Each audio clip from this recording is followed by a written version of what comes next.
Un rebond inexpliqué. Après une période d'accalmie, les chiffres du Covid semblent remonter dans les Deux-Sèvres et dépassent même depuis le début du mois le seuil d'alerte de 50 pour 100 000 habitants. Des chiffres supérieurs aux autres départements du Poitou-Charentes. Mais dans les rues de Melle, les résidents ne semblent pas inquiets. Non, ça ne m'inquiète pas, mais je prends les précautions. Vu mon âge, on s'est recommandé. Certainement que ça fera comme la grippe, qu'il faudra se faire vacciner tous les ans. J'ai bien peur.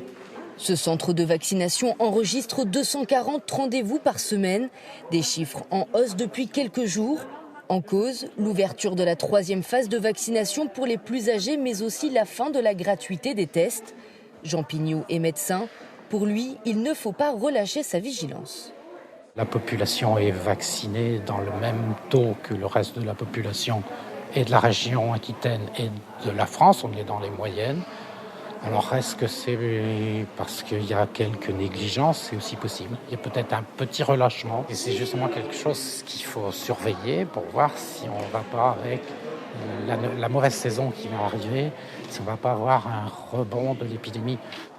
Les premiers concernés, ce sont eux, les plus de 65 ans, plus fragiles mais surtout plus touchés par ce sursaut de contamination.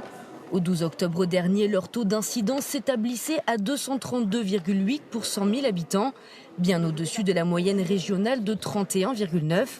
Dans le département, la vigilance reste donc de mise.